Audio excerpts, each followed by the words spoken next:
Well, in the 5 years that I have been your pastor now, I am usually gone this Sunday.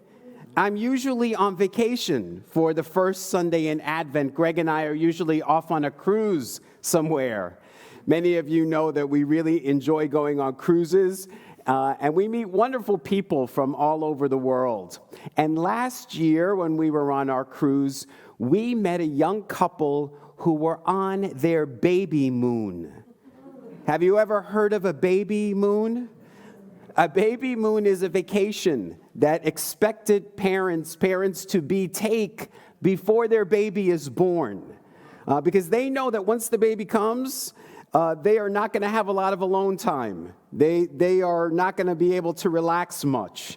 So this young couple was on their baby moon, and they were telling us with great excitement about all of the things that they were doing to prepare for this new baby. Everything from reading books and taking Lamaze classes to painting the nursery and assembling the crib and baby-proofing the house.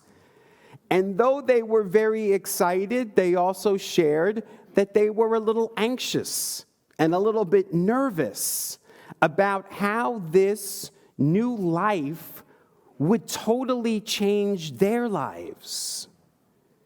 And even though I wasn't at church last Sunday on this first Sunday of Advent, that young couple gave me the Advent message, because that is the message of Advent. That's exactly what it is we are preparing ourselves with great hope, with great anticipation and expectation. We're preparing for a birth. But what's the birth that we're preparing for this Advent season? Are we preparing for the birth of the baby Jesus? I thought that already happened 2,000 years ago. So how can we prepare for that? Are we just every year at Advent just preparing like a big birthday party for Jesus every year? Is that what Advent's all about? Well, our friend, Father Richard Rohr, the best-selling writer, says that Advent is not a time of sentimental waiting for the baby Jesus.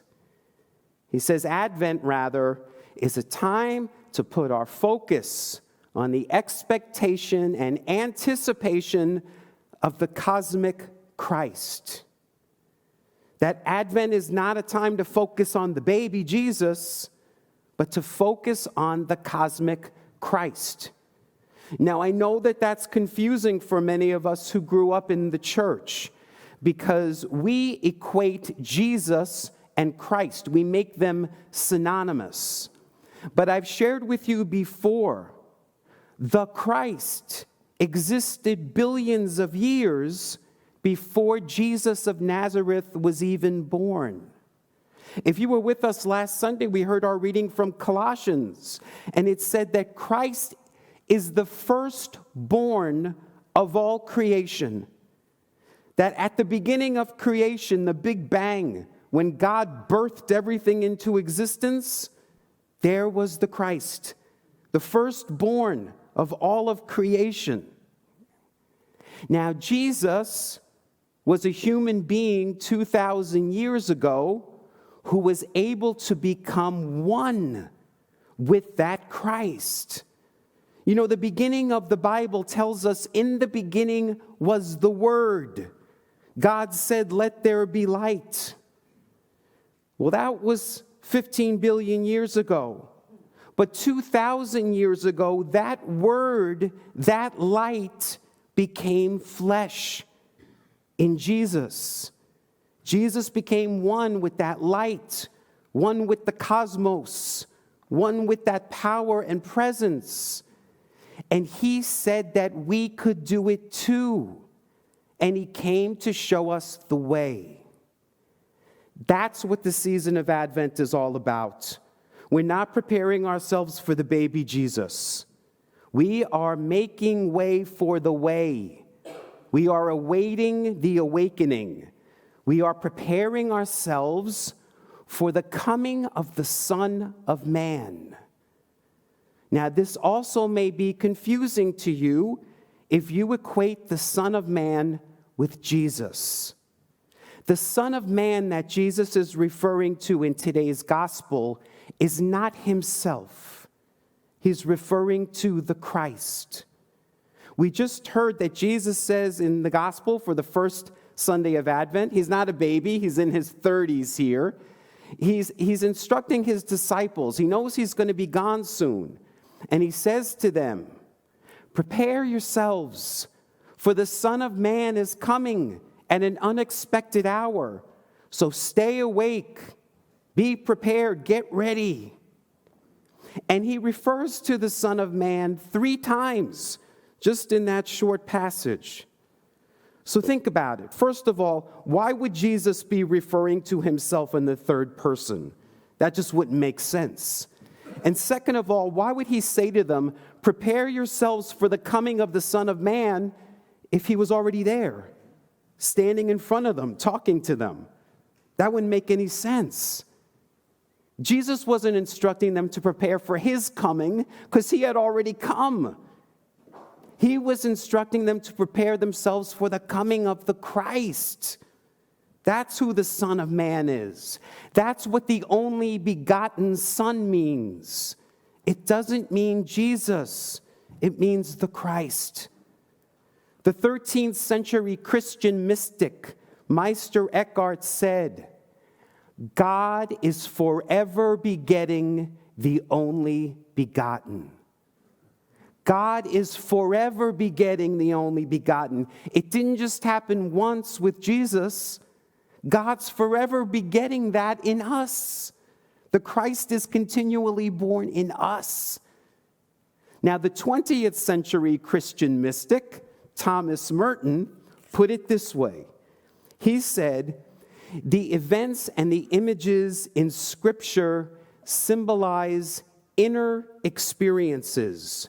Christmas, therefore, is an important occasion not just in the life of Jesus, but in our personal history.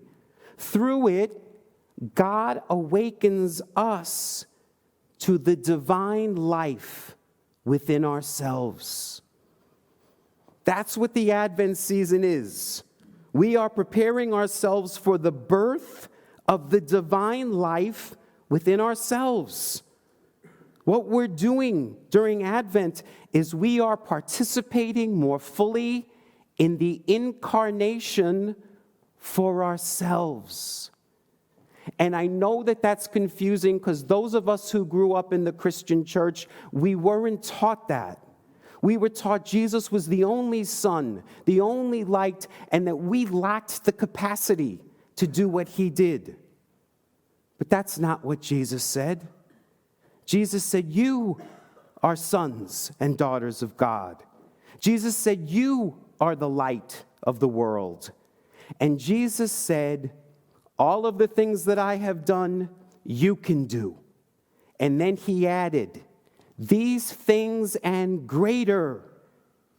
He was trying to tell us, you too are the Christ.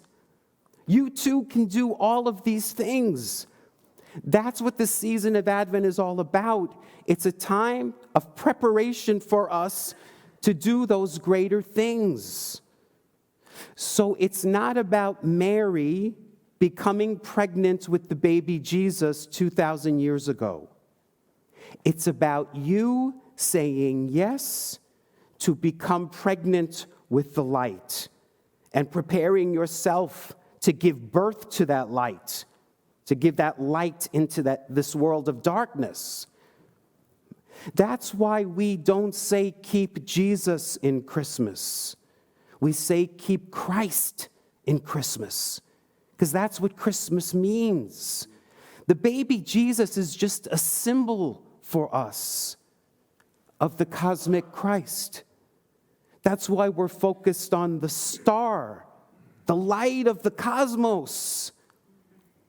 We are preparing ourselves for that light that's on its way, and we are to give birth to it.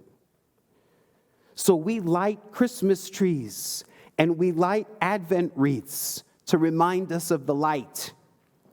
Now, the light for the first Sunday in Advent is symbolizing hope. We are greeting the Advent season with great hope, with great expectation for the coming of this light.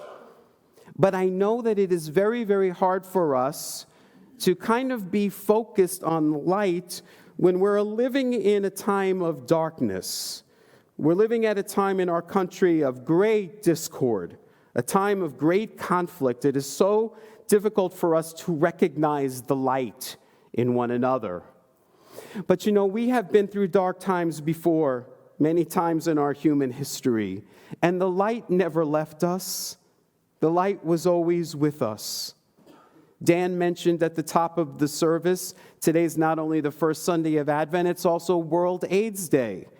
And many of us can remember at the height of the AIDS crisis, a time of great darkness where our friends were dying. And it was very hard for us to have hope at a time that seemed so hopeless. AIDS was a death sentence. But today, people with HIV, people who are sitting right in our church this morning, are living rich, full, happy, healthy lives. And researchers tell us that a cure is on its way. There is hope. The people in darkness have seen a great light. Light shines in the darkness, and the darkness has not overcome it. So our friend John Pavlovitz, who spoke with us here at Douglas UCC last year at this time, in his Advent devotional, which Dan read a part of this morning, he reminds us not to give up hope during this dark time. He reminds us that we should not be afraid of what's happening. That is what Jesus was trying to say in today's gospel. It kind of seems like a warning to the disciples, but he was really trying to encourage them. He knew that after he died that they would face a lot of struggle, that they would face persecution and death. And so he's letting them know, keep awake, get ready, be prepared for the light. The light is on its way. That's what we're doing this Advent season, is we're preparing ourselves to become pregnant with that light and to give birth to that light.